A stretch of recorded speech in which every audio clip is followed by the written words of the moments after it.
Hi, listeners, and welcome to another episode of the AUSNZ Community Podcast. Cracker of an episode ahead tonight with original Pit Crew member and Fingersoft GP original, Velkyrin, to join us for a chat. We will welcome her a little bit later on. But first, as always, welcome to our panel of hosts, Eva, Pete, and Alpha. And of course, mate Bro, which is he's hiding around the corner somewhere. Welcome, lads. How has everybody been? Yeah, good. How have you been, GCR? All is well, mate. All is well. Just the kids have been a bit sick during the week and everything, but apart from a couple of little minor mishaps, everything's all good. Excellent. And welcome, Eve. Hey, mate. How's things? Oh, well, you could hear it in my voice a little. Bit nasally today. I did a rat test this morning. No, it's not a rat test, it's just a rat. And you tested a rat?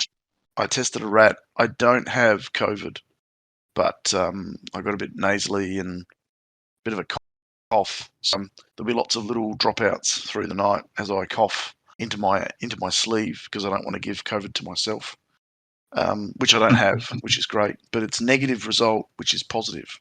Funny about that. That's good to hear. What about you, Alpha? Yeah, I haven't been too bad. Nothing really eventful in the past few weeks since the last podcast. Have you finished cricket for the year? Yes, we have. We lost in a nail-biting semi.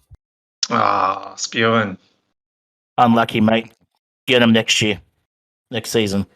Anyway, okay, so Eve, yeah, so you've been a bit crook. My kids have been a bit crook. It's probably going around at the moment, so, but I mean, it's not just COVID, it's obviously just, a cold or something like that. Yeah, so flu season. Yeah, flu season, pretty much, exactly right. So everybody's kind of forgotten about the flu season, haven't they? Yep. Yeah. I don't get sick. Yeah, we know. We assume that you don't get sick, mate, bro, but thanks for chiming in there. So maybe instead of zeros and ones, he's ones and zeros. That's what makes him sick. Yes, that's right. The odd decimal point here and there as well. Oh, those rounding decimals, you've got to be wary of them. Yeah. All right, so let's get stuck into some news. All right, so some news around the community. Last night, Team China deleted from CC. No details and no bans yet confirmed, but they have been deleted. Their team's been deleted as far as I know. So that's the most recent activity from Fingersoft. Some other news, Ryan and I Am Groot. So Ryan from the New Order and I Am Groot, I think is from Alpha. Is he from Discord or the New Order? I Am Groot and he's from Discord. He's from Discord? Okay, so I Am Groot from Discord and Ryan from the New Order. Both players' accounts have been restored and their names cleared. Ryan has agreed to come on and talk to us in the future and will be part of our podcast at a later date. His both accounts have been restored, and I think I Am Groot, I'm not sure how many accounts he had, but I think his main account has definitely been restored and their names have been cleared. That must be a very big relief. Yeah, absolutely, and it's a real rare occurrence as well. So congratulations to those players for clearing their names. They presented Fingersoft with some hard evidence that they weren't violating the EULA, have come out on the other side as all clean, and yeah, so their accounts have been restored. So, I mean... So were they banned and they got restored, or was it just been flagged? No, it was a permanent ban for both players. Basically, they presented Fingersoft with some evidence and they have been cleared. I've never actually heard of anyone being restored from being permanently banned. I was just about to say the same thing, yeah. Yeah, so there was one other player. I can't remember off the top of my head, but there was another player that had a similar situation about, I'd say, a year ago, and his account was restored as well. I think for the same reason. Well, there you go.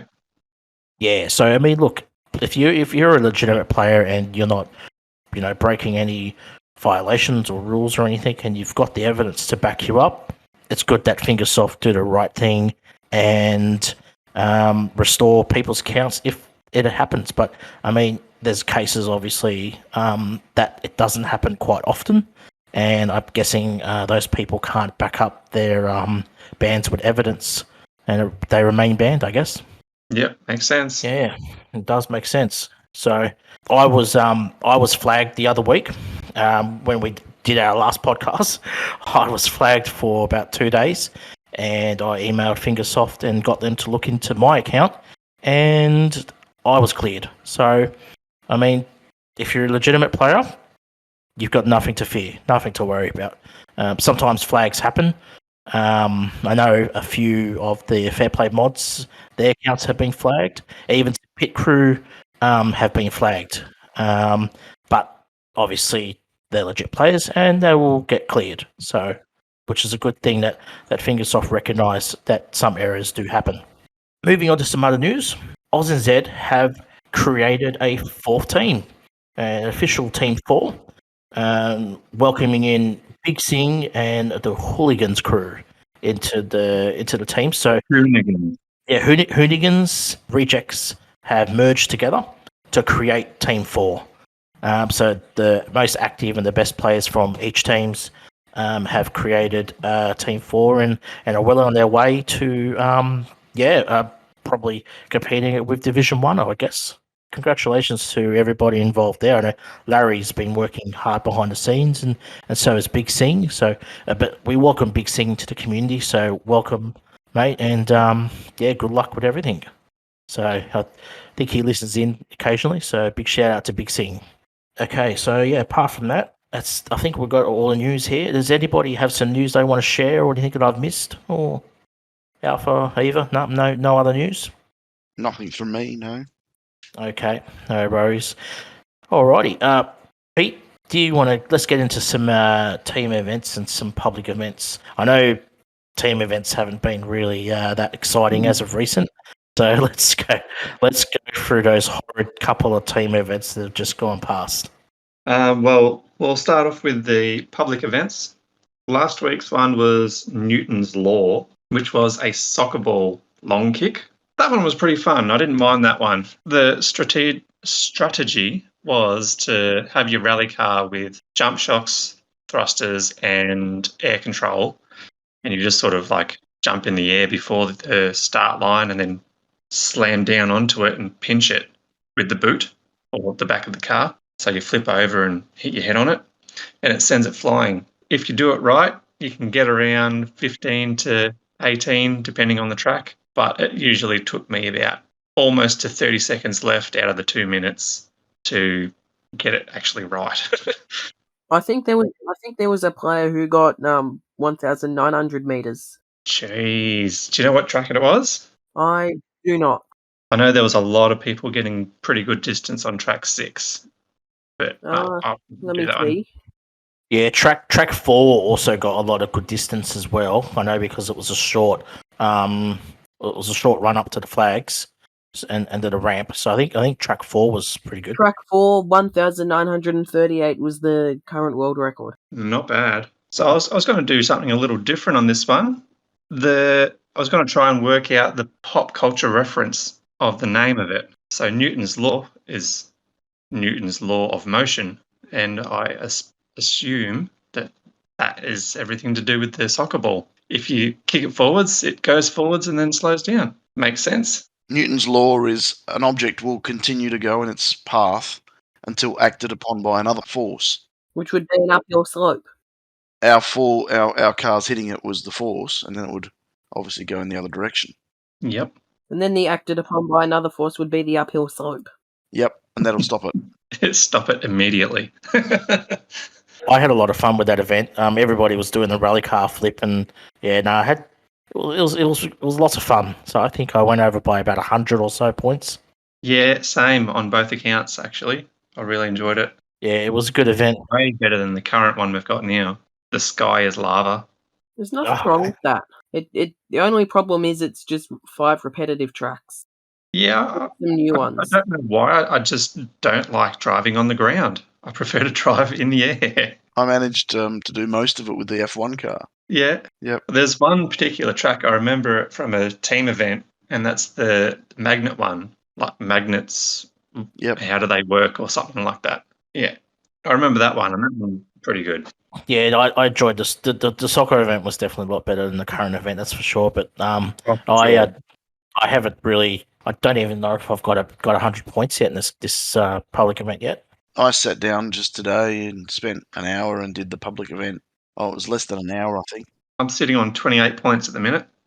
Yeah, time to grind, mate. Got a couple of days. Okay, yeah. Anyway, go on, Pete. So team events, they haven't been that great. Let's be honest. They've been a lot of luck reliant tracks that haven't been enjoyable. The track one for the current team event, Deja Vu Drive, with the super bike and the trailer, I've managed to 10k at once, but every other time it's been around 4 to 6k. I just can't get a consistent time on it. Yeah, It's all about how you hit that first jump after the first set of logs. Yeah. You can lose all cans or 5 cans. And if you only lose 5 cans, you've basically got 10k. If I don't lose them there, I'll lose them right at the end.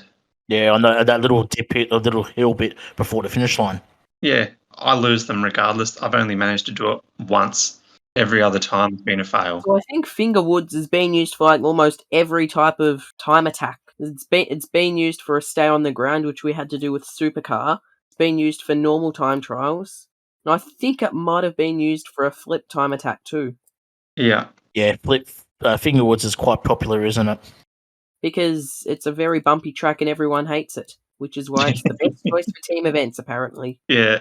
Yeah, not great for team events, but pretty good for cups though. Yeah. Track 3, the new event. Not new event, the new track, time trial. I've actually been enjoying that one.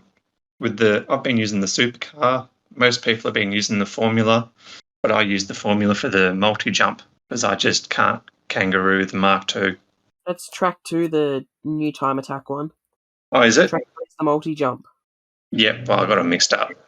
That's how much I've been enjoying them. Yeah, the multi-jump, I've also been using the F1 as well. Downforce to 1 and suspension to 16. I think I had a little level 16. So I've been leaving it max. Maybe. well, if you drop the suspension a little bit, you get a bit more bounce. So Yeah. that's why I've got it at 16. But yeah, I've 10k'd that a few times, but have produced poorly on the other stages, unfortunately. Yeah. I do multi-jump with Mark II with level 5 landing boost. It is not fun. I could imagine it would be fun. That's pretty good effort, Alpha. What scores have you been producing on level 5 landing boost? I've got 8k once. I think It's already better than me. the distance I got for my 31k, which I currently have, is about 40, I think. Yeah, okay. Yeah, 40? Yeah, 440 meters. Yeah, okay. Oh, 40. Sorry, that's you close. cut out with the 4. Oh yeah, well, just got a message from our community friend Mad Max saying that suspension to 10. Yeah, you can go a little bit. You can drop it a little bit more, but I found 16 a bit more consistent. Yeah. No, anyway, go on, Pete. Yeah, that's pretty much all I wanted to talk about with the team events because they've just been not enjoyable. Yeah, look, I was going to have a little bit of a rant later on, but look, Go for it yeah, now. the last couple of team events have been quite disappointing, just from a creation point of view. I can't remember who Reese said was in charge of the team event creation. I think he said was Andy. I think, if my memory jogs me right. One person does the lot. Yeah, I know Reese said he comes up with the name, the creation of the name of the actual event, but the actual creation of the team event in recent weeks has been, to be honest, quite poor, and I'm actually quite disappointed in the work that they've been producing or the team events they've been giving us. I think they need to step up and raise their game. It's been lacking enjoyment. It's not been fun. The scoring has been pretty difficult, and I think they need to improve in that department. Hopefully, the next couple of weeks will be a vast improvement.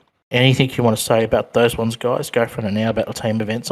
I've just been, like I said, the mods in the Fair Play server are a pretty disappointing message to pass on to Reese and his team about the team events. There's been a lot of feedback and a lot of backlash in the Fingersoft suggestions channel.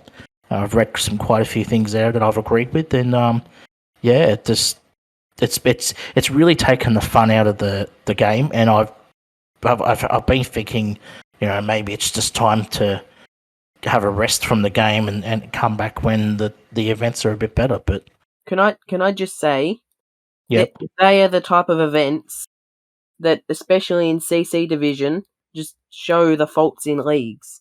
Like you'll have a strong Division 1 team that shouldn't really be in CC, like for example AUSNZ 2, which are in CC at the moment. No, they belong there. They're doing fine. They'll come up against a strong team who've had a bad run in matches. You get one of those events, that team just gets blown out of the water more than it would be on a decent team event that has high scores. Yeah, I know what you mean. There's one or two freak players that can score well, and then the rest of the team are really struggling. I've found. I like the challenging team events. I've been quiet through all of this because I've seen it all on the servers and all that sort of stuff on Discord, and all I'll say is, yeah, they're hard. I'm not going to say they're not easy, but when they're reasonable, and I think there's two facets. The first facet is we want them to be fun. I agree with that. They're not fun, but the level of difficulty, which is making it hard, isn't skill level. It's just fluke. Yeah, luck. The landings are more luck than anything else. I mean, there's if the cans fall out of the back, they upset the motorbike. There's so many things, but making them hard isn't going to detract from me playing the game. Making them not fun will. Like if they're hard, and I mean, we've got people on AUSNZ1 that are still getting 36s and 37s. And I mean, I look at that and go, oh, wow, that's great. I might manage to crack 26, 27 this event. I don't look at that and go, oh, I hate what I'm doing. I know that, kangaroo is my weak point, and it's been something I've been working on for so long. And these events give me the opportunity to basically either make it or break it. I agree that they're not fun, but I don't think the degree of difficulty is the issue. I think it's just the fact that there's 3 kangaroo events, and it makes it just a little bit boring. It's not about the level of difficulty. It's about the fact that it's just boring. Yeah, okay. I just want to make myself clear that it's not about the. I'm not struggling with the difficulty part of it, but I am struggling. It's just recent team events have just felt like more of a chore to race the events. It's like I've got to run my tickets now. Like it's not going to be fun. You know what I mean? Like, and it's not just that. The scoring system recently in the last couple of team events have been quite difficult. Maybe if the scoring was a bit more score friendlier, people would have enjoyed it probably a bit more. So I think the scoring was a bit tough. Yeah. So I agree. Make it enjoyable. Give us at least 1 or 2 tracks that's an easy 10K, because everyone loves doing a 10K track. It just gives you that. Not necessarily like an easy 10K, but you know what I mean. But just think of all the teams that are just starting out, and they're just starting off with this. And it's like, this isn't fun. I'm going to quit. Why am I playing this game? I've just introduced a co-worker that I work with in the real world. I've introduced him to the game. Even he was saying, oh, dude, that looks very difficult. And I'm like, yes, it is very difficult and frustrating too. We're having a good old chat about it. So, but hopefully the next couple of events will be a lot fun and a lot better to play. I know our guest that we're going to bring in very soon wants to say some things on team events, and I could see him typing in the channel now, which will get him in soon. But before we get to that, Alfie, do you have anything to add in your stats segment this week? Yes, I do. So this week I'm going to talk about how AUSNZ 2 was promoted to CC and what it's like being a Division 1 team with order matchmaking. Beautiful. Well, I'm in AUSNZ too, so I would be interested here. I know you are as well, and so is Pete. So I would love to hear this. Feed me stats. The second team has been in CC now. We've had a couple of close matches, but then we've had a couple of blowouts as well, which has been an interesting start. This next match at the end of it tonight, which is very soon, I think it's going to end, we'll see us move up a few positions, I think. Well, sitting 72nd. Yeah, right. Well, so we're 89th before, so that's quite a move. I'm sourcing all of this from the Nemesis Stats and Data server, which I am a frequent on as a stats person. So the auto matchmaking kind of took a bit of time for us to get where we need to be. We started out with a close loss against French Power 2, and then a couple of blowouts against Portugal and Elite Racing Inc. And then at that point, auto matchmaking had finally decided to give us some good matches. We then got consecutive wins against Russia players and Saviors, then got absolutely flogged by N and Friends and Discord 2, and then a relatively close match against a higher Division 1 team in Kazakhstan, and then a embarrassing 4K win against the abandoned team Equator. Which has just completed now, I think. So Yes. We'll have to log on to see who we've gotten next. But what are your thoughts, Alpha, in regards to the auto matchmaking for Team 2? Like, does the system recognise Team 2 as Team 2? Or does it still think that Team 1 is Team 2? If you get what I mean. No, it recognises Team 2 as Team 2. But I think the system, like, what it really does is recognise Team 2. Instead of being, oh, this is the second team of AUSNZ, it's saying, this team has had 3 wins and 6 losses. We're going to match it up against a team with that same skill set, which sometimes works if you've got teams that have had the same luck as you. But say you've got a team like Discord 2 who've got a bad luck rating, you'll match up against Division 1 team will match up against them and then get pretty much destroyed. Yeah. The name change hasn't really confused the matchmaking system. It's just confused the people looking at the ladder. Yeah, for everybody out there, obviously that was a little practical joke we're playing on the community. Some people found it quite funny, some others didn't, but I found it quite funny, to be honest. I had a few DMs messaging me saying, are you guys Team 1 now, or are you Team 2? And I'm like, no, we're still Team 2. We're just playing a bit of a joke on the community, and it worked. Got a few people talking. That's good. I had a little chuckle myself. Yeah, the reason why we changed it also, not just to play a little funny prank on the community, but at the time, Team 2 was actually ranked higher than Team 1. So, I mean, just makes sense to change the name. Absolutely. You got to have the top team at the top. Which, by the way, we should go back to our name Team 2 now, because I don't think we're above Team 1 anymore. No, we're not. Team 1 is sitting at 60th, so they're inching closer to the bubble. No, fair enough. Alpha, I've got a question for you too. Has Protect retired from HCR2? Has that been confirmed, or is he just retiring for a couple of days and he's back again? What I've been seeing is that he's not actually retiring fully. Just having a break. Yes. He's basically created his own Division 7 team and says something about concentrating on real life now or something like that, do you say? That's basically what he's done. Yeah, okay. He made a world record on Spook On, Spook Off with the name Goodbye HCR2. And then today, I've just gone to his profile. If I'm reading his name right, which I'm sure I am, his current name is Maybe World Record, so it kind of says that he is still playing the game.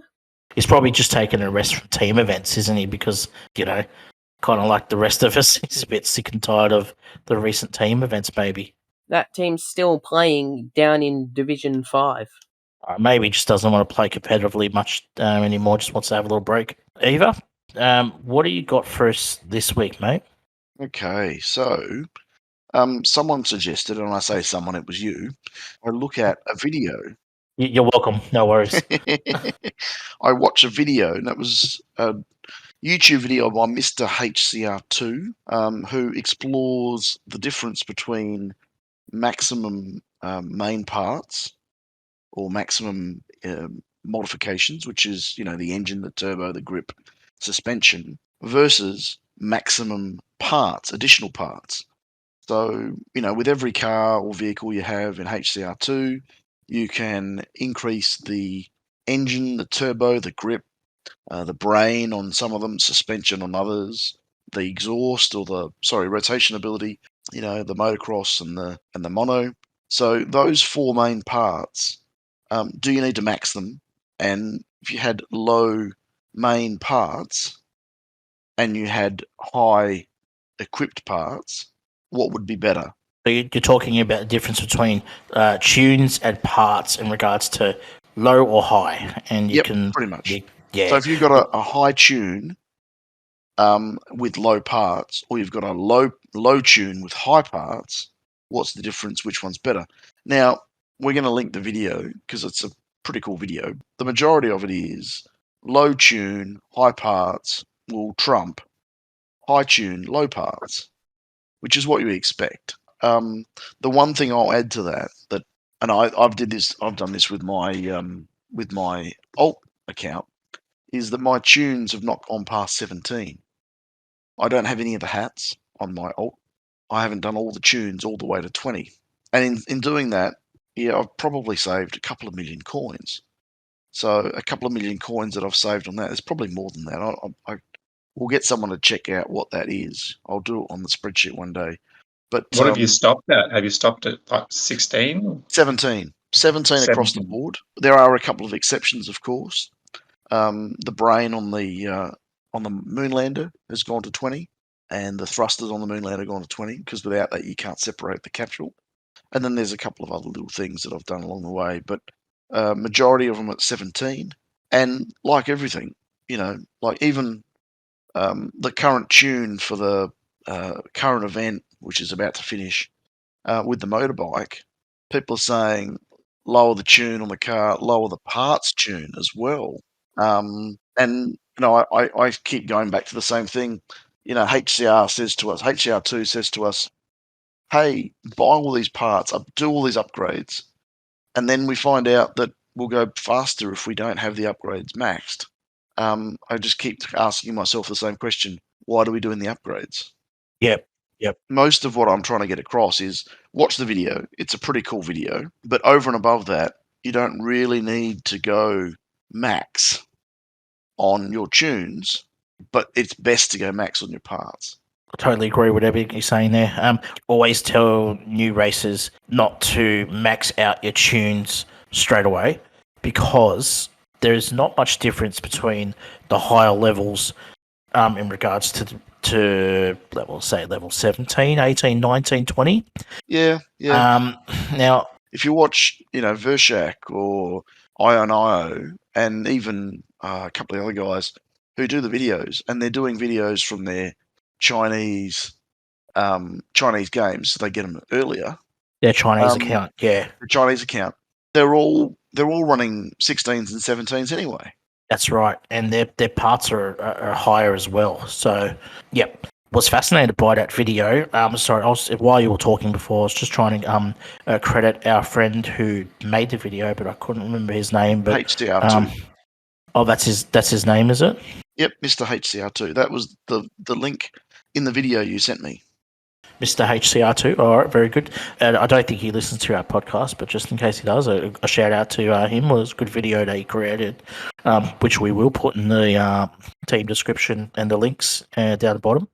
It was very interesting because whenever he ran the tunes, it was a lot quicker than when he had the parts, but he had really bad tunes, and it didn't marry. If you know what I'm saying, they didn't marry up. Yep. So, I found it very interesting. Actually, it just goes to show that a good balance between your tunes and your parts is pretty much all you need. And that's one of the things that I've done with the alt. I've kept everything down to 17. Like I said, a couple have gone up. I've concentrated on the parts that are needed for team events, all of that sort of stuff. So, the number that I'm at, like 7,900 now, it's a strong account, not because of the tunes, but because of the parts. Yep. And there's a lot of parts that haven't even been touched. I'm just over 8k GP on my main account, and I still haven't maxed out tunes on the racing truck, supercar, and my hot rod. Yep. So, yeah, I mean, because there's no need at the moment, because I'm not really competitive in regards to, like daily competitions and things like that. But I suppose when I have some free coins later on and I'm doing a team event or something like that, I may do it.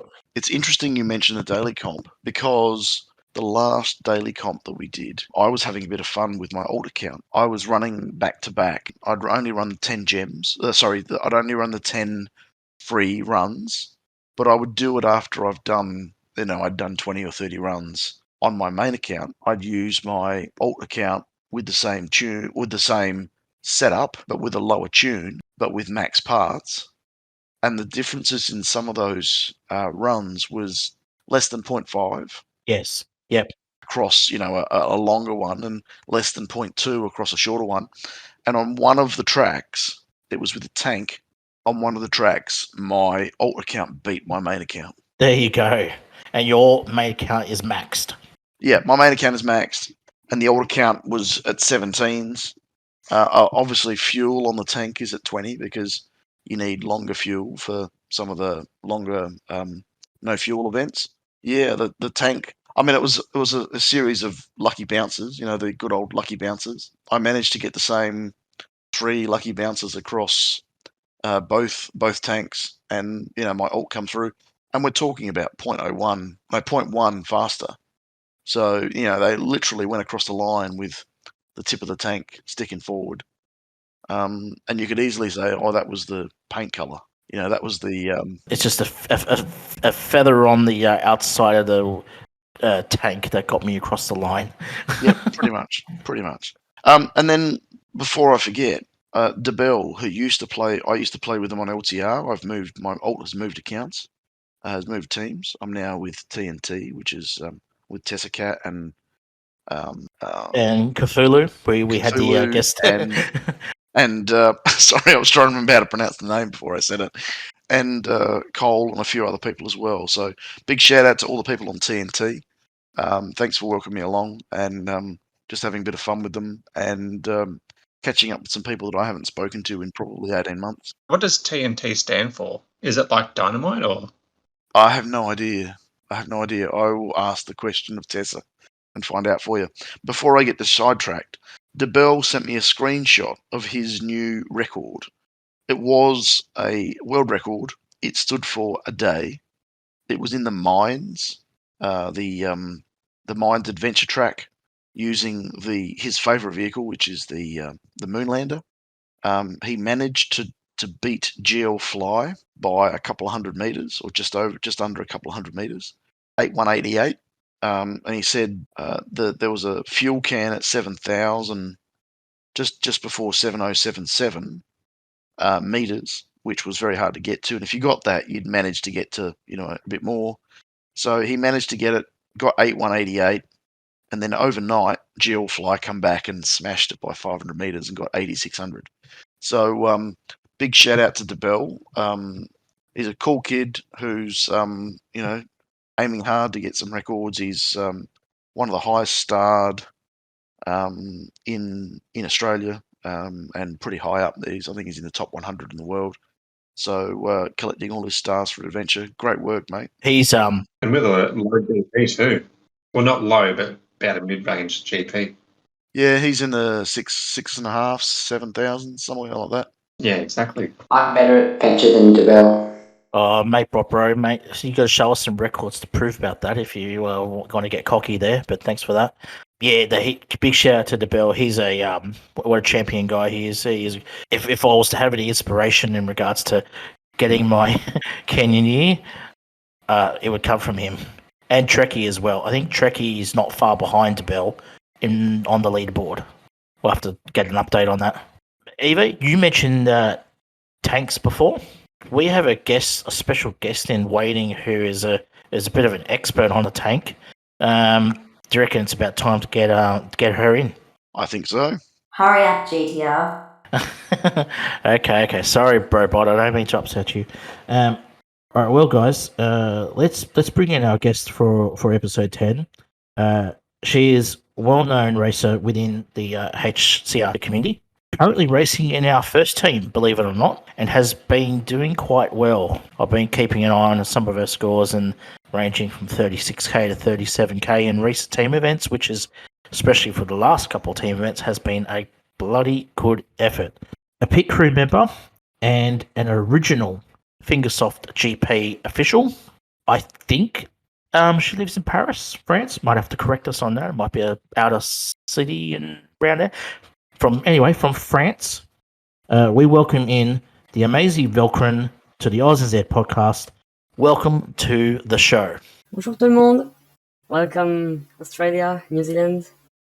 Thanks for inviting me.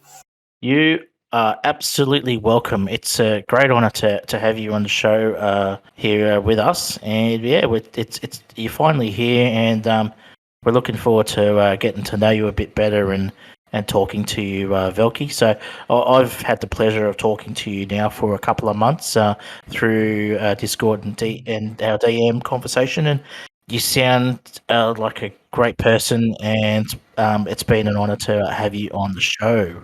Thanks a lot. Well, about a little correction, I don't actually live in Paris. Okay, we want to tell us where you're from. So I'm indeed from France, and I'm from a city which is located in the east of the country, which is called Strasbourg. So I don't know if anyone knows it. It's kind of small, like 200,000 inhabitants. Do they have a football team nearby? If they do, then I'll probably know it. The city does, indeed. The city does. And are they in League 1 or League 2? No, they aren't, and I actually don't follow the football world a lot. So I'll have to do some research myself there, mate. Okay, so Velky, welcome again, and our hosts, say you're welcome to Velky on the show. Eva? Bonjour, bienvenue sur la podcast. Thanks. You did it right. That's my best Italian French. That's adorable. I'm your favorite. Is that right, Velky? Do you love our Brobot? Yes. It was adorable. Pete, go for it, mate. Welcome to the podcast, and our first female to come onto the podcast, which is a pretty big deal. Thanks.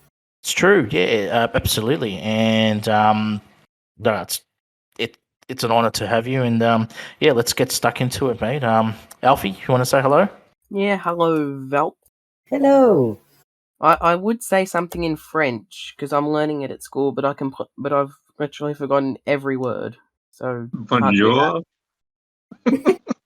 croissant, French fries. I don't know too much about France. All I know is a few stadiums, a few football teams, and I know the wine's pretty good, so I love French wine.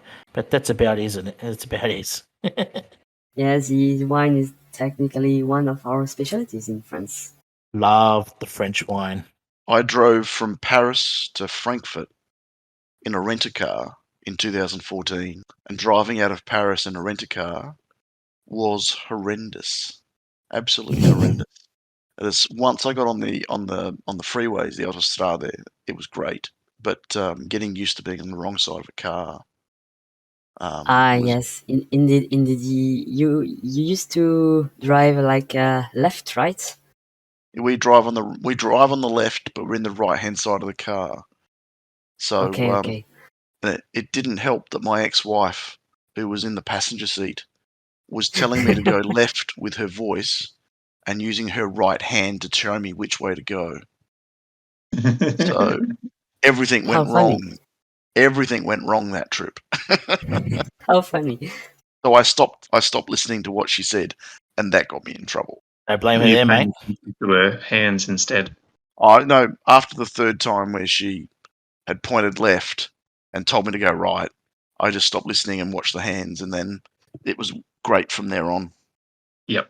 It's a big confusion. Yes. Well, we won't talk about what happened on the Stelvio Pass.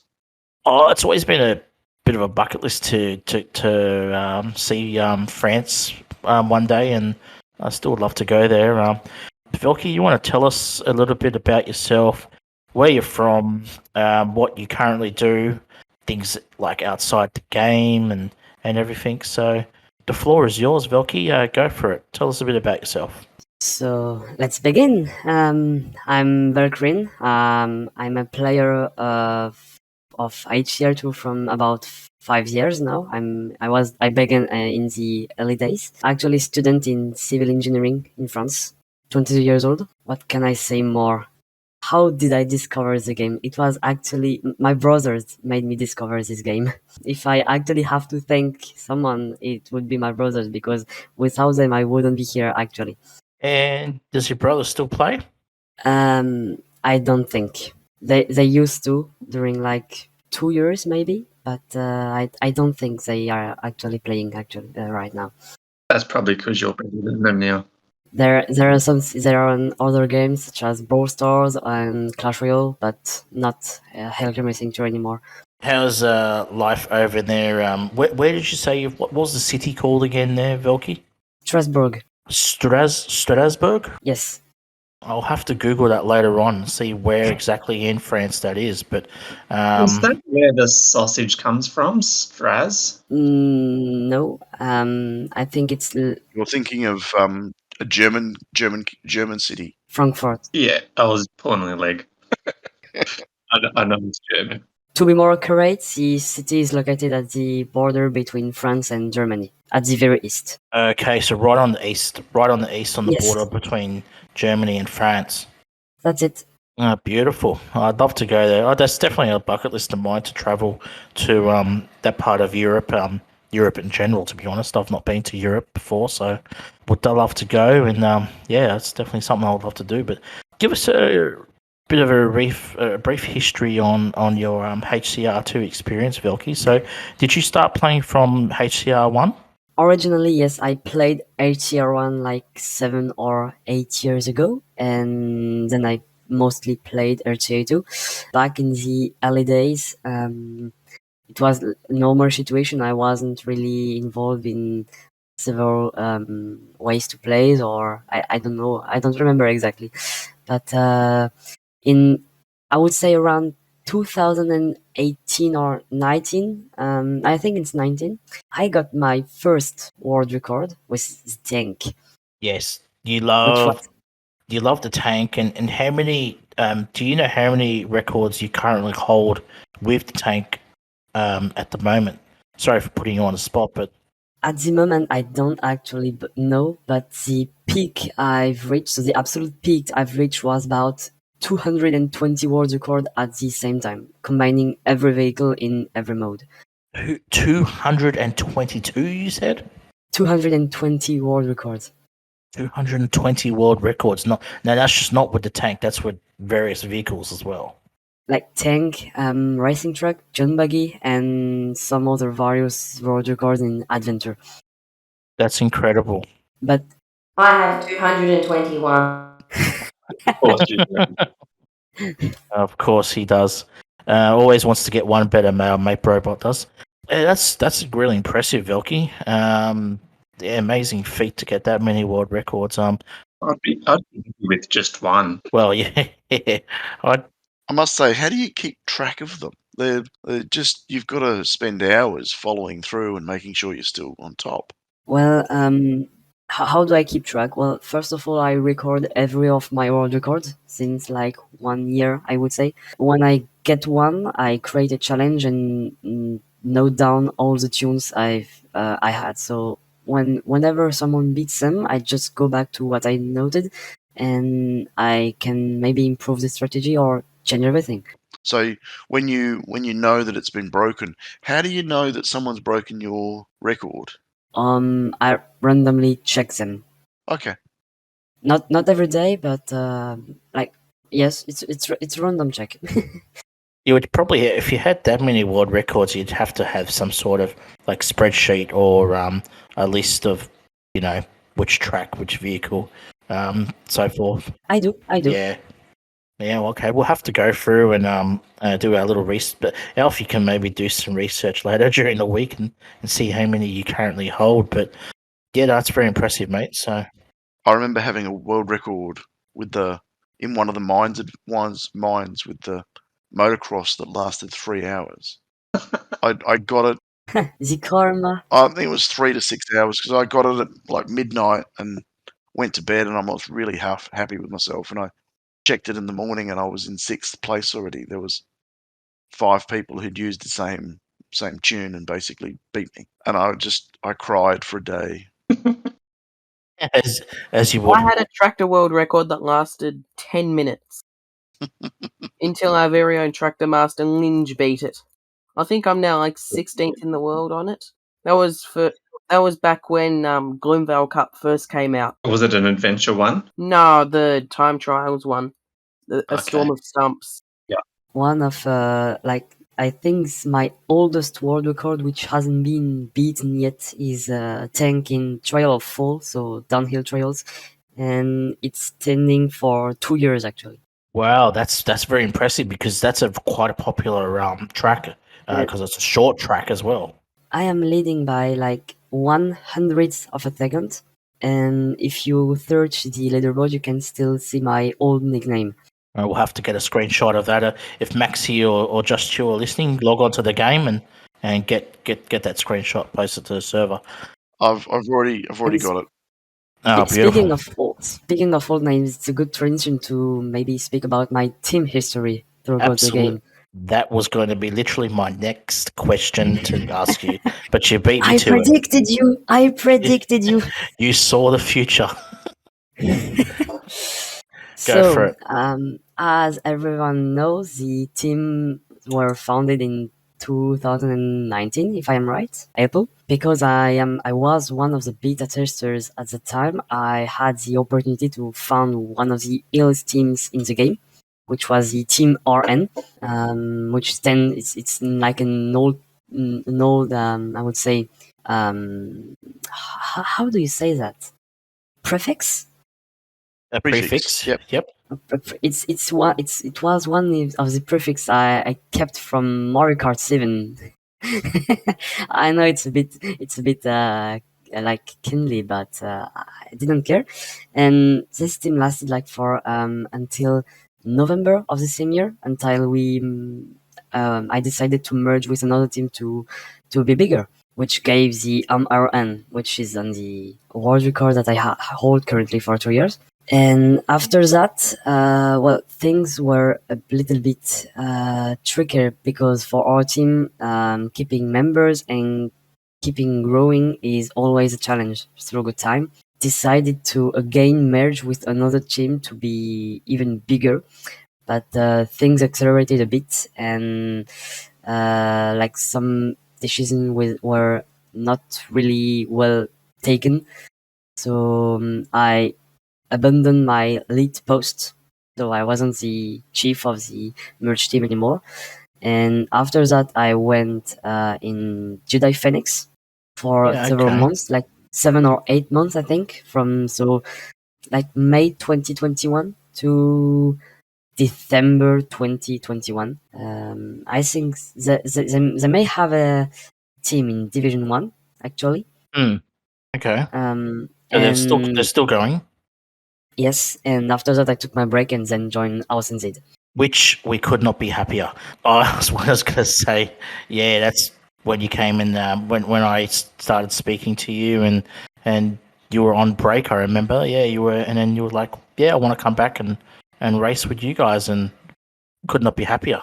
I tried to, I wanted actually a little bit of exotism. Yeah, just like a different type of vibe, like a different community, and make new friends and things like that, which you have done, by the way. You've made a lot of friends with the community, and you're certainly a part of us now. You're an adopted Aussie, if I may say. But yeah, no, it's great having you on. Firstly, when you joined Team 2, and you certainly the vibe that you brought to the team and everything like that was amazing. And I actually didn't want to let you go. I was actually very sad to see you leave and join Team One, but you're doing fantastic, Velky. So well done. Thanks. That's the reason why I'm in Team 2, because I had to make a compromise. Pete, we love having you, mate, as always. So not such a bad replacement, I may say. It's been good to be home. I'm just sorry my scores aren't as good as hers. A little bit of difference there. But yeah, Velky, yeah, that's pretty good. Some team history there. Were you listening before in our conversation earlier in the episode in regards to the recent team events and what I was talking about? Do you have any comments to say about that? I was disgusted. Oh, in what I was saying, or just in regards to the team events? The team events, not about what you were saying. Don't worry. That's okay. Good. I'm not in your bad books. All right. Beautiful. Anyway, go ahead. How I see the event is it needs to be fun, and it's a good transition about how we organize the FSGP, which I will talk a little bit later. If it's not fun, players will hate it. The game is already full of RNG, so if you put track which have a lot of RNG, players will hate it. That's correct. Yes, and not just that, they get turned away from the game. They're not enjoying playing, and that's the reason why we play the game in the first place, is to enjoy and have fun. Actually, it is existing for now more than 5 years, and I think like 2022 needs to be the turning point for this game. It needs to be reinvented. Oh, sorry, just quickly, what do you mean by RNG? When you cannot get consistent performances. Okay. Like if I had to take an example, look at the new caps and the launchers. Yeah, the launchers are painful. It's pretty explicit. It's pretty explicit. That was what I was talking about earlier in regards to the creation team or the design team who work at Fingersoft. I think there needs to be a vast improvement there. I don't know how many people are in charge of that department, or if it's just one person working, or if it's a team of people. I don't know, but there really needs to be some improvement in the next few weeks, I think. So hopefully they get the community message in regards to people saying and there's improvement. Yes, indeed. Public events were an improvement, team events as well, but since team events, I didn't see a lot of changes except the adventure rework in 2021, so last year. Yeah, exactly. I can do a better job creating team events. I bet you can. Absolutely. The last few team events wouldn't surprise me at all, mate, bro. Okay, so Velky, what were we saying before in regards to what would you change specifically? What would you do differently to what's happening at the moment in regards to team events? In regards to team events, I don't know what would be the future of this mode, but it already feels old, even though it's only like 3 years. Yeah, they need to come up with some new creations. Hopefully they are working on it, and hopefully not into the distant future. I'm pretty sure they're working on it, and it's called HillClimb Racing 3. From what I saw, like Rhys said that 2022 would be the changing year for the game, so I don't know. I will just wait. I did see him say that, and it's going to be. He reckons it's going to be an absolute game changer. So we've got to wait and see what happens, I suppose. Unless we get rickrolled. Velky, you're a pit crew member. How long have you been in the pit crew? I belong to the pit crew group since June 2020. Excellent, and congratulations on that feat, because getting into the pit crew is a pretty big deal in the game that we play, and it's good that Fingersoft recognises the dedicated players and the players that give back to the community, and you certainly do that. So along with our very own Maury, he's a new recipient of the pit crew as well. So tell us some of the I mean, you can't really say too much because you've signed an agreement and stuff, but just tell us what you can say about the pit crew. Well, I suppose my question is, what did you do to become pit crew? What did I do? Well, it's pretty simple, I would say. Riz explained it in a big message, in a big post when a lot of people became pit crew. So originally, back in 2019, I began the translation of the game from English to French. It allowed to get me some goodies directly sent from Fingersoft. That was in the manual. That was in like a HCR2 manual or something like that? The Like a translation from English to French? Yes, the wiki game is like basically storing all the data from the game, which could be helpful for players. And you did the whole French side of that, did you? I began. I haven't worked on the wiki for like 2 years, I would say. Oh, okay. But you started it off, which is quite impressive because that's a lot of work to go into that. So that's amazing. And I was the first person to do that. Wow, there you go. Person to translate to French or first person to translate full stop? Both. Oh, wow. French was the first other language as English stored on the wiki, and after that came German, Italian, I would say, and Spanish, and then all other foreign languages such as Greek, Polish, etc. Well, that's very fascinating. No wonder you got put onto pit crew. Started a trend. That isn't the only thing I've done, and so it's a good transition because a lot of us, I think all of us know the Fingersoft Grand Prix. Oh yeah, that recent one, you had some really tough challenges.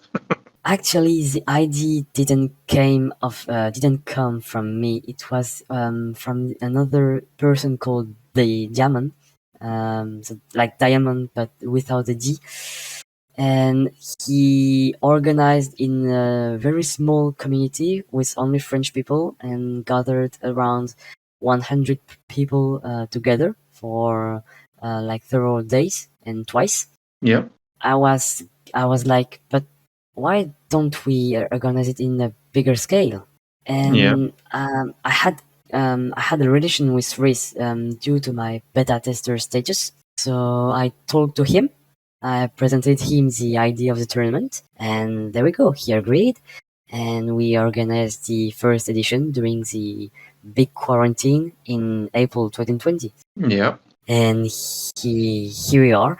Yeah, the first GP from memory was a lot of fun, and that was some of the challenges from memory were very it was difficult but fun, like quick, like the short tracks especially.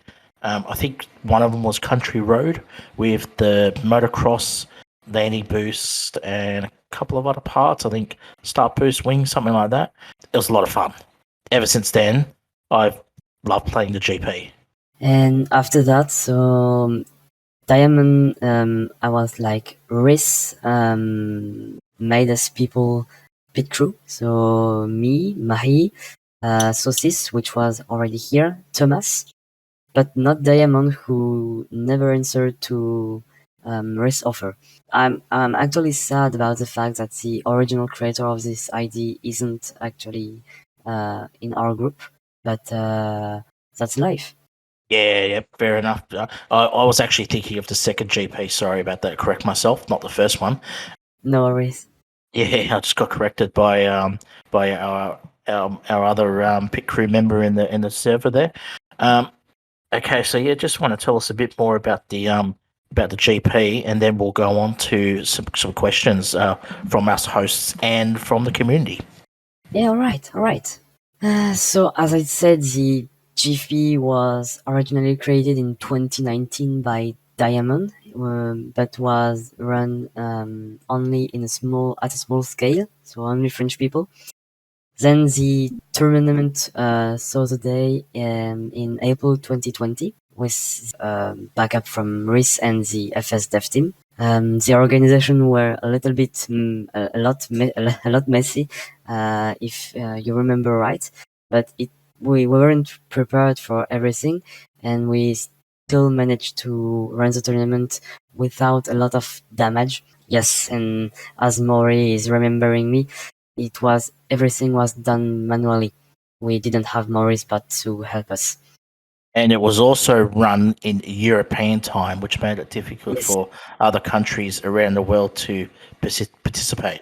We couldn't know in advance that the tournament were going to be that famous, so we couldn't predict or even anticipate all the things who could go on.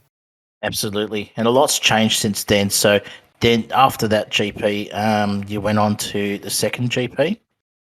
Then yes, the second GP was organized about 6 months later with Maurice Bott. We recruited him. A great recruit, might I say about that too? A really good recruit. Yes, So good decision. it's a really good recruit indeed. We were very satisfied about Maurice Bott and Boat, but sorry for the pronunciation. And it really helped us a lot. And the tournament was longer. It was better organized. It was based on themes. We introduced these themes, and that's maybe what Eva wanted me to ask. We For the first GP, we wanted to try a bit of everything to see what people liked, what people hated, etc. But from the second GP onwards, we wanted to organize it, to build it around themes. Like it could be an environment, it could be some type of ports, some type of tracks. For example, the first round of the second GP was only based about the good old days. So maximum content was in the game until 2017. Yeah. So basically, no jump shocks, no afterburner, no thrusters, no rotator, no truck, etc. Yeah. Okay. So the vehicles were limited, not the parts that we have these days as well. Yeah. And yes. Now I was going to say the GP2, which was the one that I was thinking of, was my favorite because the challenges that were created on that GP was the most fun to play. It was difficult, yes, but they were great challenges. It was difficult but achievable. Yeah, not just achievable, but it was fun. It was fun playing them. Like I can't even remember how many gems I wasted. Probably not as much as Eva. I think Eva went for a few gems, so that was not too.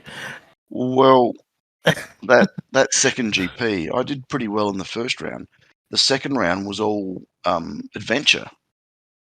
And it was weird vehicles adventure, and that kind of bombed me out because at that point I was still concentrating on cups and time trials and wasn't really doing a lot with adventure. That was one of the points that people hated, especially about this semi-final, which was like full of adventure, and during a week we made like challenges, but it was like 30 kilometers in forest, 30 kilometers in beach, etc. And it was the only, I would say, bad point of the tournament. So full of time trial or full adventure, and people like really weren't, I wouldn't say disgusted, but disappointed. Yeah, fair enough. And now we've just recently finished GP3, which was a couple of months ago, or was late last year, wasn't it? I think it was November last year, was it?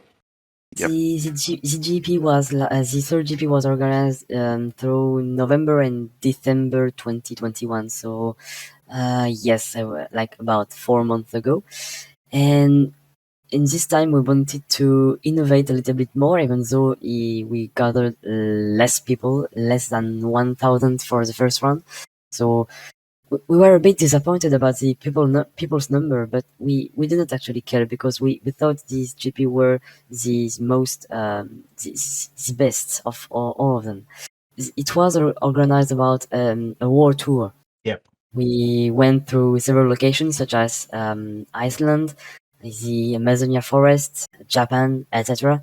And we organized the tracks, the vehicles, and the parts around these locations, including buffs and nerfs to the vehicle's features and the vehicle's parts. Okay, that's interesting. We thought it could be innovative, but actually people again disappointed about the fact they couldn't use max parts. We wanted to give a shot because we cannot share what are the tunes, because since it's based on the challenges system, which requires gems to participate. We didn't want to give an advantage to players, but to players who had a lot of gems. But maybe we will do that in the future to help people practice. I think what you did with lowering the tunes on the parts and the tunes on the car was amazing. I think it was the best thing you ever did. Thanks. And I know lots of people complained, but I think it was the best thing you ever did because it made everybody have a disadvantage. Everybody was used to having max jump shock or max landing boost or max tires or max grip. Yeah, the grip especially on that one. Everybody had the same tune. And the best thing was we didn't know what it was. So we didn't Yeah. understand in our first, 10 runs. We had no idea, what was missing. So it made us think more about what we were doing and how we were racing, and less about, I can get through that because I've got, like there was a section on the Racer Glacier with, I can't remember the vehicle, but if you weren't running up that hill, you had not enough grip to get over. Yeah, the grip was. I remember that So- stage. That was Zoom budget, wasn't it? Just enough. So I take my hat off to you. I think that was the best thing you guys ever did for that third GP. It was amazing. I thought it was the fairest way of making everybody. So yes, about the location. So we had indeed Iceland, where the grip was indeed downgraded to 1, which surprised a lot of people who thought we downgraded the engine, but in fact it was the grip and not the engine. Yep. Second run it was in Australia, Uluru. Yep. Which I think you guys loved it. So we Yes, we did. made a kangaroo round only, but with Bounty we downgraded the suspension level to 1. We were either Yep. And I think that was the most amazing thing you did, because it made everybody a bit newbie behind it. Do you know what I mean? And my favorite turn was a tank kangaroo, because like suspension 1 with tank, it's nightmare. It's really a nightmare. It absolutely is. Yeah, I don't know. Then we went to the Everglades National Park in the USA, Backwater Bog. About okay. the environment. Quarterfinal it was Marianas Trench in the Pacific Ocean with the reef. Semi-final it was the mythical gold cities in Brazil, so Amazonia. I didn't get that far, so I wouldn't have a clue. Yes, and it was like the environment were forest in Gloomvale. And for the final, the grand final, it was Tokyo Tower and the Mount Fuji in Japan, which combined city and mountain. There you go. And of course, the winner from GP3 was none other than Zorro himself. Cleaning the house. Yep. Cleaning everybody's. And in your view, Velky, this is one of my questions, by the way. Who is, in your view, the best player currently in the world in all aspects of the game? I wouldn't choose player for being the best, because we all have different abilities in the game. People can be focused in adventure, team events, public events, time trial, or can be polyvalent. So for me, there is no best player. Hey, that's a fair answer. I get what you're saying. People will consider best player regardless only about time attacks or adventure or the amount of world records currently standing by one player, which actually would be me. Or I would have been the best player in the past if only the number of world records were counted. But no, there is not best player for me. Okay. Yeah. Right. Okay. That's an interesting answer. I mean, the Fringos of Grand Prix could determine a best player, but it's a particular tournament. It's made for being the most maybe polyvalent player. So I wouldn't talk about best player, but more polyvalent player. And in that case, well, Zoro is a good representation of this. Okay, good answer. Great answer. If I'm allowed to maybe give a honorable mention, it would be Can Into Space. Can Into Space. Yes, he's always been a favorite of mine as well. Which is personally my favorite player, and I love watching him doing all crazy stuff, like such as wheelies mainly. Or I had the opportunity to race against him in the PEC tournament, so the Public Event Conqueror. If you maybe heard about it. Yes, yes. Yes, it's fun. The Polish community is incredible, really. He is a freak of the game. His skill set is out of this world. I've seen him do some things that I didn't think it could be done, and he's done them. If anybody can do a wheelie on a mono, he can do it. So yes, Can Into Space. If you hear me, know that you're my inspiration, really. I don't know if he listens to the podcast, but I'll send him a link anyway, or you can send him a link if you do talk to him, Velky. He's a great player, isn't he? Yep. I can wheelie the mono. If there's anybody that can wheelie the mono, Mate Brockbro can do it himself, absolutely. Might need to put some thrusters. No thumbs. What? Go for it, Alfie? Wheeling the mono with no thumbs, it's impossible. It's cool. It's impossible. Wheeling the mono full stop is impossible. Oh, you're talking about my record again. If I can maybe disgust you, I think I did it with thrusters level 3. What now? Is that your take one on Trial 4? Yes. Okay, there you go, listeners. If you want to give that a crack, there's a couple of hints for you. Go for it. Because back in 2020, I didn't have max thrusters for tank. I only maxed them a year ago. So was it start boost, thrusters, and landing boost? Yes. Okay, that's what I tried. And maybe I will try to do a sub 10 one day, but I don't know. I'm about 0.4 off, so your record's safe. I'm actually not scared of you, but more of maybe such as players, such as Me. what do we have? Definitely me. Like there Brill, there Alex, there's LO2, and yes, it's they're interesting players. Like you only have the top 50 is within less than 200 milliseconds. Yep. I had a long-standing record on the Monster. Yes, that's that desert stage you got In the that desert world record. stage. Yeah, I can't remember which one. Yeah, in the desert stage, and that only fell probably about 3-4 months ago. Oh, did it fall? I didn't know you lost it. Yeah, 12.026 or something. But and that was a lucky bounce. Yeah. Guys, do you have any questions for Velky before we move on to some community questions? Oh shit! Easy. I'm being questioned. No. My question: how did you come up with the name Velkyrin? Yes. It was one of Tulu's questions, I think. So my first name wasn't Velkyrin, it was Omega, because it was something I kept from an old game, and I just stick on it to it. And in 2019, I wanted something more personal, more that really shoots to me. Velkyrin comes from Valkyrie, from the Nordic mythology, and I just changed 2 letters. Yes, I turned the A into an E and the E into an N. Yep.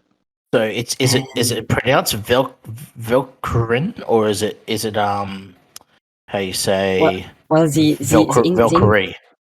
No, Velkyrin. The English pronunciation is actually good, but if we say it in French, it would be Velkyrin. Velkyrin. Okay.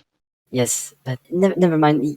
Stick it to English, because I know that for you, English native speakers, speaking strong R's is a bit difficult.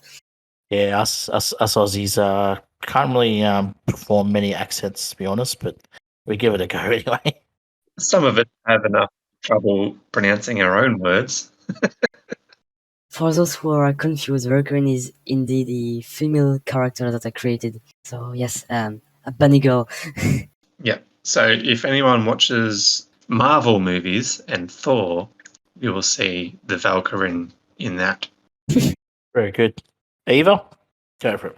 The original question that I had has been mostly answered in the conversation just before. So I figured I'd go off topic and just say, is there anything that you'd want if you could travel out of Europe at the moment? Would you want to come to Australia? Actually, it would be difficult because the next destination I'm going to is Germany for my studies. But Australia and or New Zealand is one of my projects in the future as well. If I have the opportunity to come there, I will gladly come to maybe do a road trip through the country, visiting famous places such as Uluru, the Pink Lake, maybe Great Barrier Reef. Maybe try the Kosciuszko Mount in Australia or Wellington. You got to go to the Great Barrier Reef, mate. Maybe. I don't think. I don't know the actual situation about that. If it's open to tourism or not. I was actually at the Pink Lake only a week ago. Oh, wow. There you go. Still, Okay. So I'm just sharing a photo. Oh, good. And yes, maybe doing some mountain bike in Australia would be really fun. Like to come with a car and a bike and travel during month. I don't know, 3 or 4 months. It's one of my projects, and maybe I will be able to realize it, or maybe not. We'll see. Just like my dream is to visit France one day, or Paris in general. I'd love to go there. So vice versa. So we're on this. We'd love to have you. I think you could crash at Eva's place, mate. He's already putting you up for a couple of days. I've promised to pick up Tessa and take her to the Great Ocean Road because she wants to see the Great Ocean Road. Yeah, the Great Ocean Road is a must. That's a beautiful scenic drive. Alfie, did you have a question for Velky? No, I'll just ask one from the community. If we're doing that now. Go for it. Yeah. Are you scared? Are you scared of me? No. Yeah, go for it, Alfie. I have a question from Reju, which is, what's your favorite bird?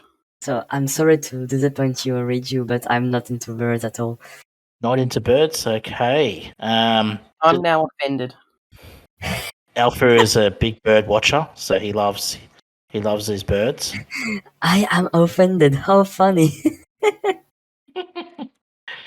Now, would you happen to know any native birds from France at all by any chance? Just going on to that question?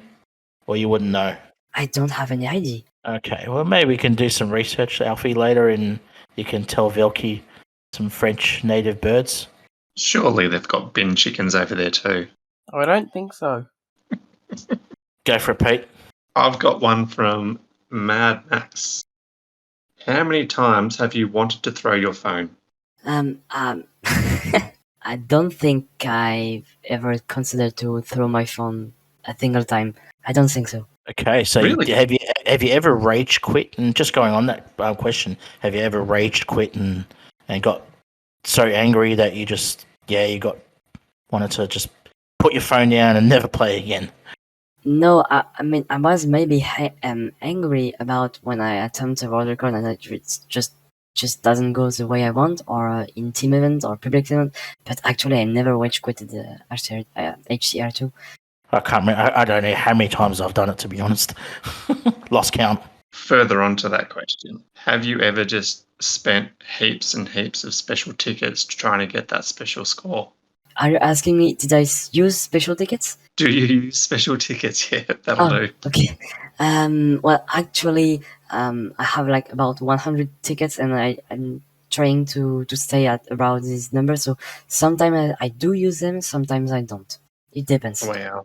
If it's like maybe an easy high score, like for example, an easy 37k or an easy 38k, which I can get consistently, I won't use any tickets. But if it's a bit tricky, like for example in the previous team event, about the track 2 or track 4, which are maybe the most trickier tracks for me, maybe yes, I can use it. I can use one. So when you say EV 36k, 37k. That's not normal. Well, it depends. In my garage, You must be very skilled. my garage isn't maxed yet. So, for example, when you combine a type of track that I hate with a vehicle where I don't have a lot of parts, so for example, CCEV, rotator, or even hot rod, it's no. Hmm. It's a nope. So yes, when I get like some trucks with tank, buggy, racing truck, monster truck, or even diesel, sometimes it is an ED 37, even 39. There you go. Yep. I remember reaching 40k, but only once. That's Congratulations. That's a great effort. I could only dream of doing that. But it was like maybe 1 year ago. But I can say that I actually reached 40k once. Yeah, that's more than what a lot of people can say. So was that you reached 40k on a 5-track event?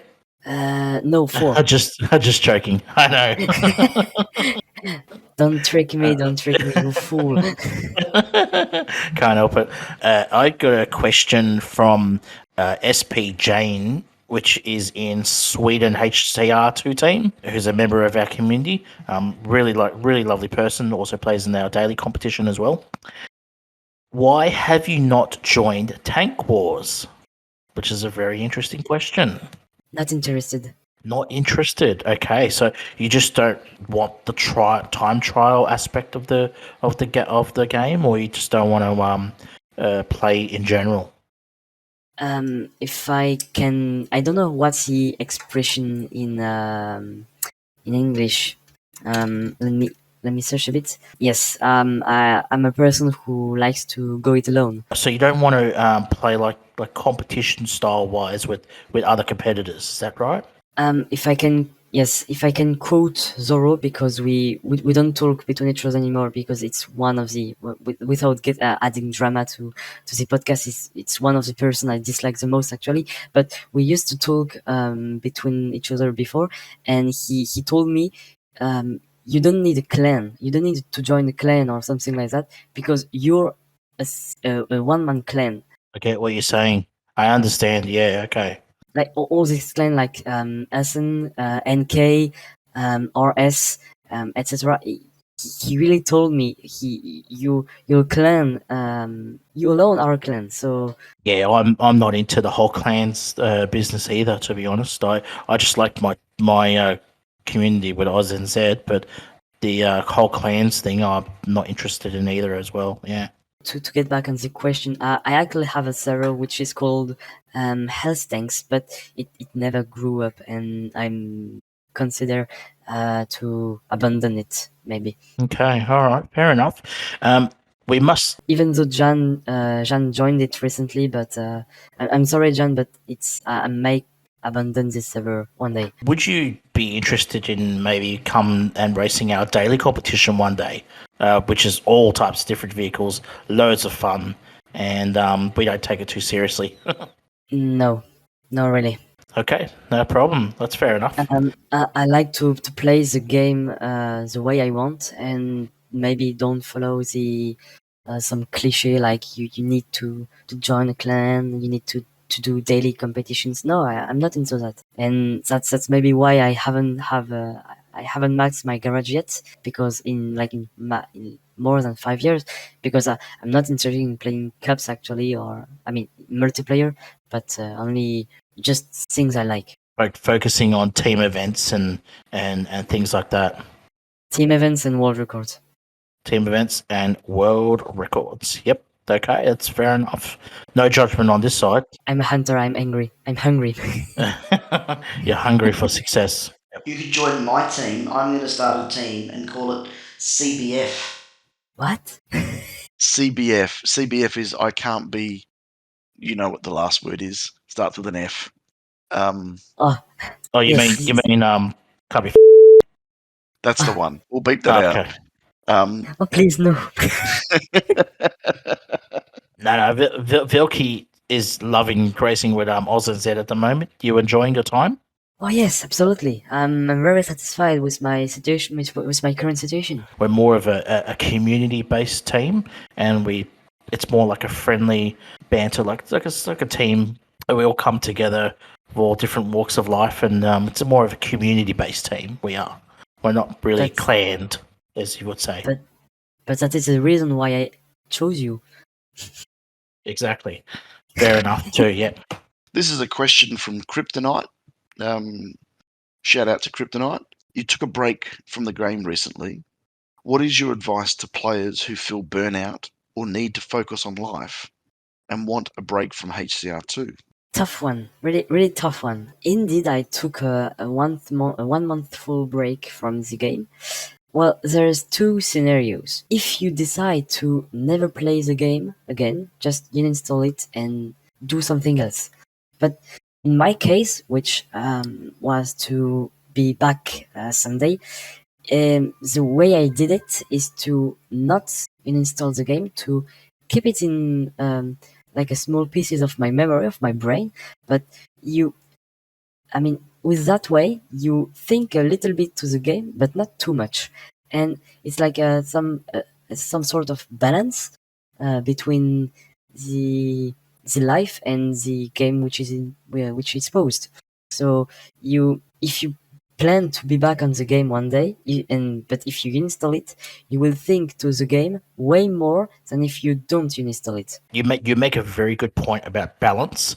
I think that's the right word on saying that, because balance is a very, very important part of work, life, and play.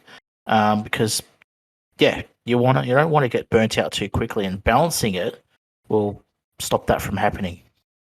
There are moments for playing, there are moments for working, and there are moments for us, for the person in question. So, and I was like really too bothered by the game, or maybe not in a condition to play efficiently and to play calmly.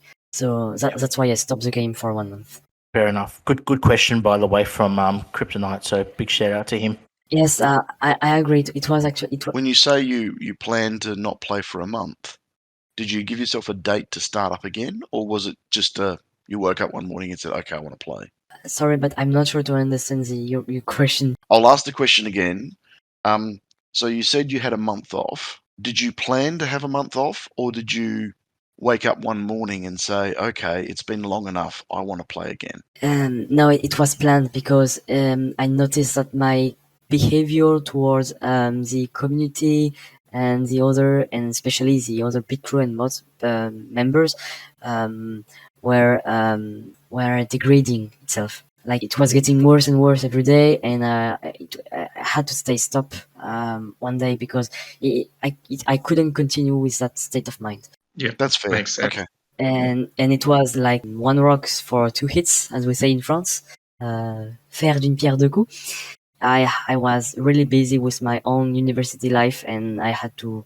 I didn't have the time to play at all, so it was a good time for me to take a break. Excellent. Fair enough. Oh, I've got a question from Just Chill, who's a popular figure in the AUSNZ community. And shout out to Just Chill. If you could choose between racing truck or tank in adventure or time trials, what would you choose and why? Well, you're not making things easy, are you? Aren't you? That's Just Chill, mate. You can blame him that one. Oh shit. That's easy for me, racing truck. So, you should know that both racing truck and tank are particular vehicles. They are more heterogeneous than you think. Actually, if I had to choose, I would choose racing truck for adventure and tank for time trials. Why? Racing truck for adventure because its height is a little bit smaller than tank, so you can fit in more spaces than the tank can, and also it's maybe satisfying to have some high speed in such tracks, in such adventures like beach or even Bucket Reef. Well, there you go. Yeah, that's fair enough. About tank for time trials, I chose it because it's clearly more polyvalent than truck. It doesn't beat truck every time, but it's really more polyvalent because of these thrusters and the air drag that the truck have, which is yes, these thrusters, for example, for the truck are clearly not made for this vehicle, but sometimes you have to use it. Good conclusion, I think. So your answer was racing truck. Yes, racing truck for adventure mainly, and tank for time trials mainly. Okay. But of course, I like to play adventure with tank only or specifically, and it would be and vice versa for time trials for truck.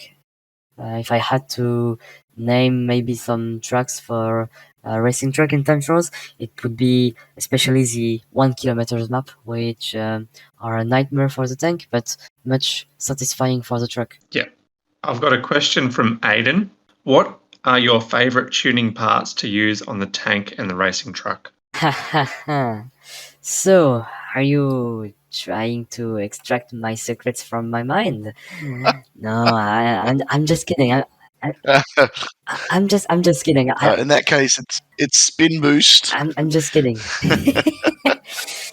So, about the tank, because this is my main vehicle, my favorite setup is overcharged turbo, wings, and fuel boost. And I chose it because it is used in only one track, which is Paradise Bay. It's hard to make it through, but it's so satisfying when you get all the speed with the turbo and the fuel boost. So yes, it's not the fastest time ever reached with a tank in a 1 kilometer map, which is actually Forgotten Highway by Linus 31.3, but the turbo is technically, yes, one of my favorite parts in the entire game. So you don't like landing boost for the tank? I mean, I do. It's actually one of the most powerful part for the tank, but turbo is way more satisfying.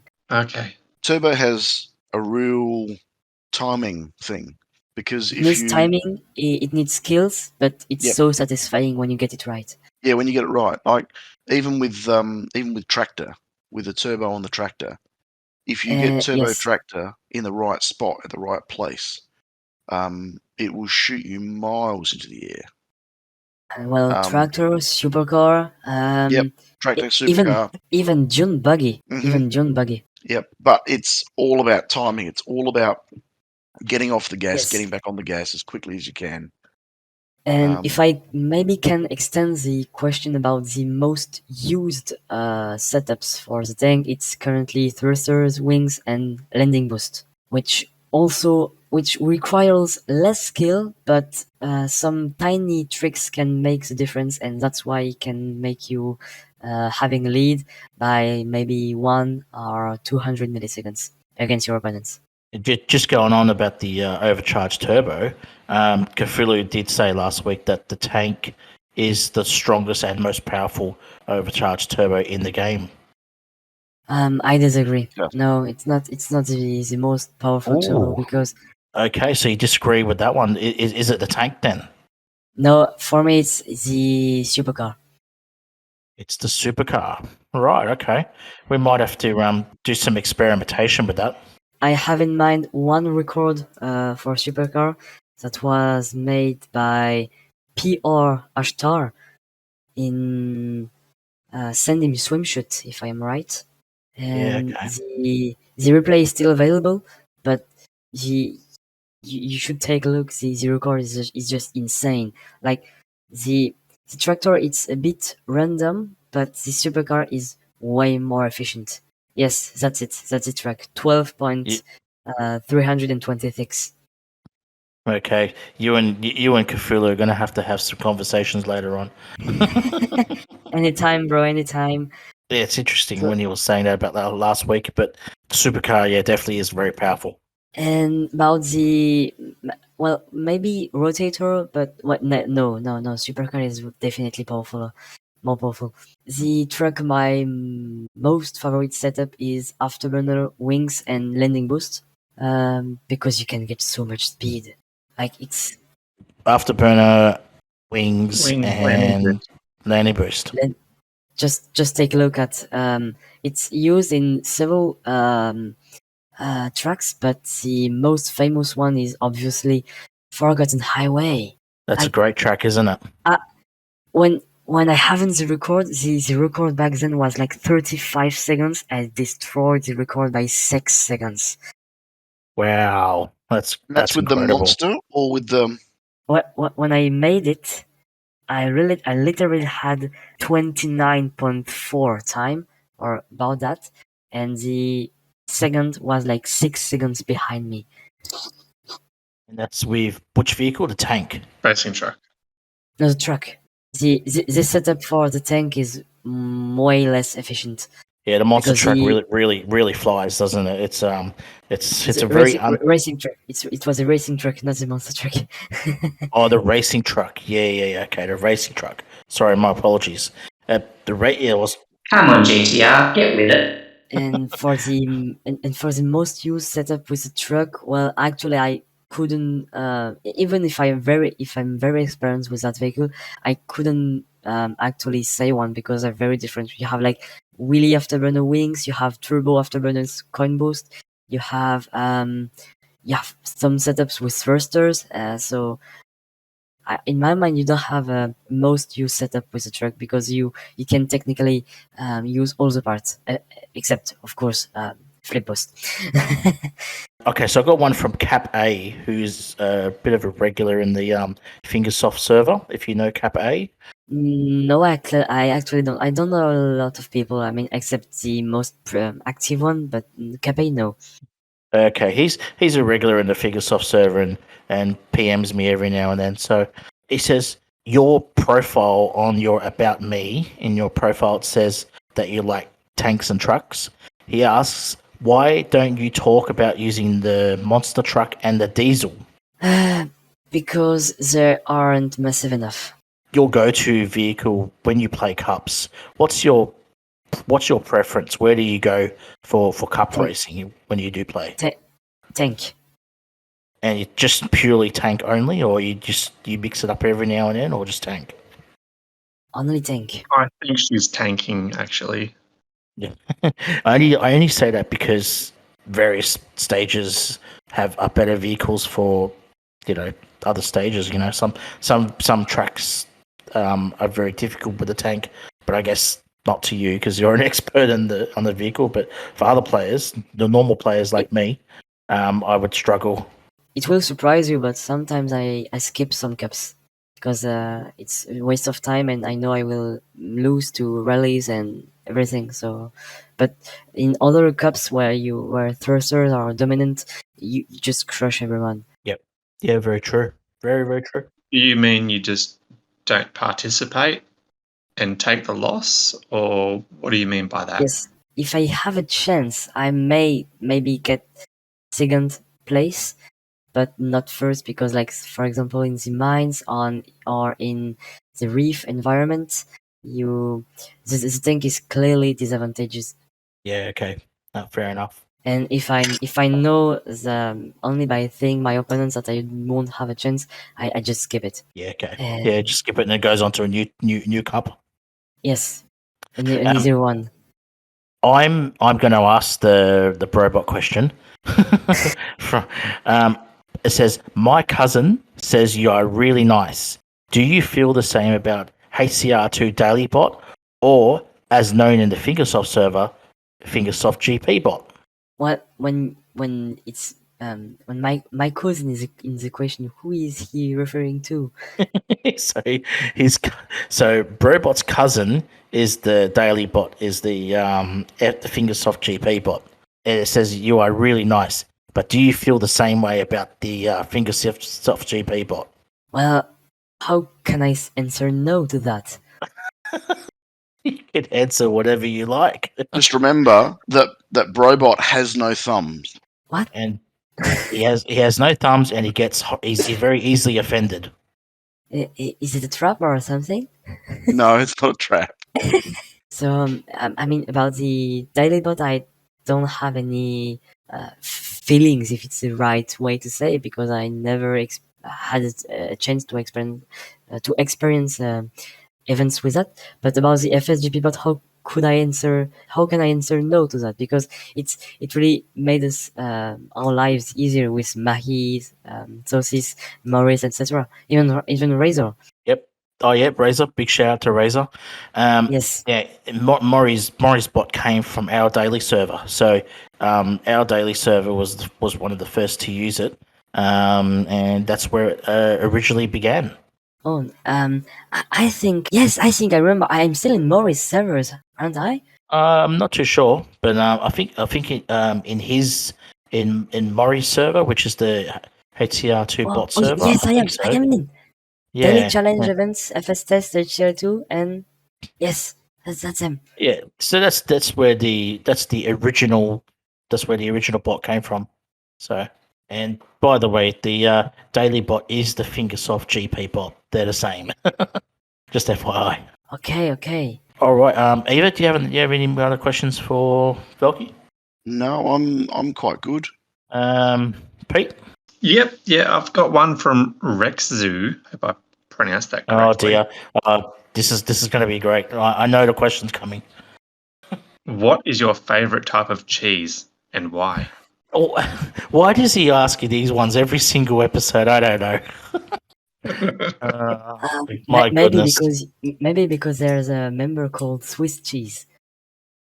I don't know if it's really related to Swiss cheese. I just think he just asks cheese questions.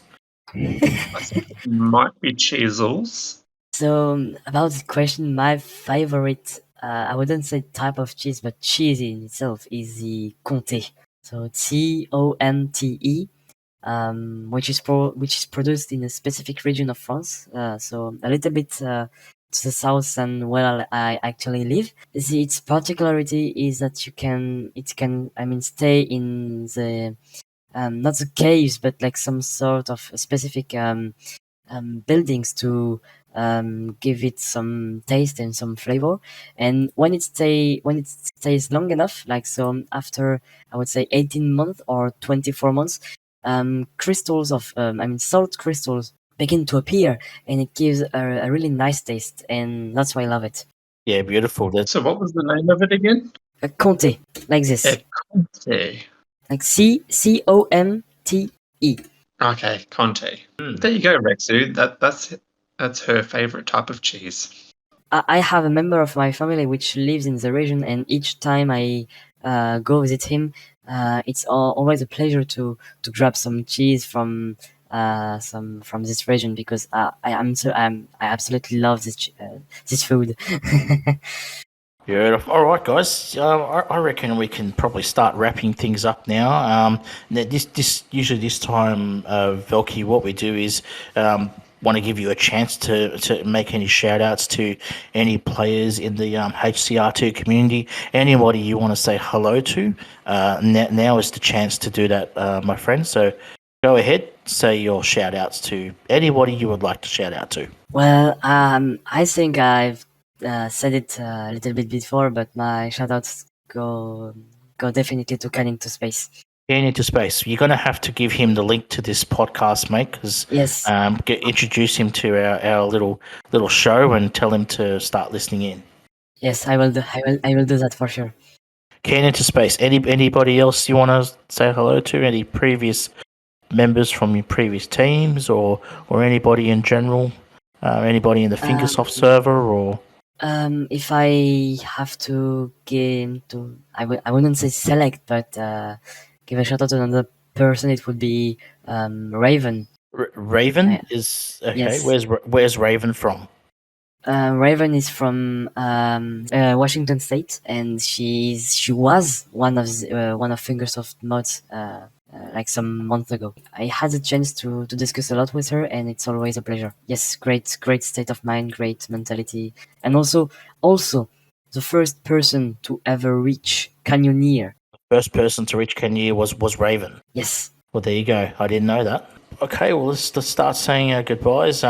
Just want to thank you once again, Velky, for coming onto our podcast. We really do appreciate your time that you've given us today, and I really hope the listeners enjoy, getting to know you a bit better and listening to the show. So, thank you very much for coming on, and yeah, we greatly appreciate your time that you've given us today. I too. I really appreciated this podcast and the chance to get in. And don't you ever leave AUSNZ. We're keeping you for life now, okay? You're not going to any other team. I'm imprisoned. No. We're locking you Let up me and out! we're throwing away the key. You're not escaping.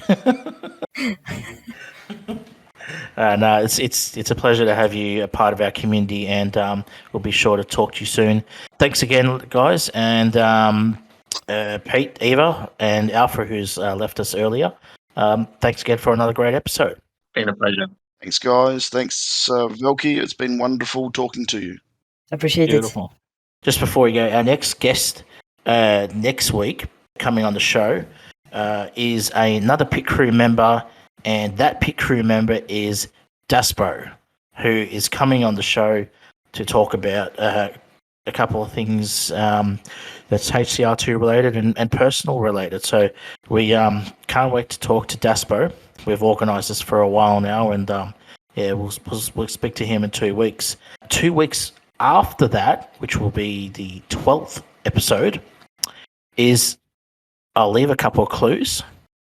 The person is not an overseas player and is a popular figure in the AUSNZ community, has multiple accounts. I don't really know any other clues. That's probably about it. Have a guess who it's going to be. It's an AUSNZ, quite popular AUSNZ member, and we will have that person in 4 weeks from now. Thanks again, lads. Velky, pleasure. Pete, Eva, and Alfie, and mate Brockbro, of course. I can't really forget you. Until 2 weeks, we'll see you then. Thank you. Bye-bye. Bye, everybody. Bye. Bye.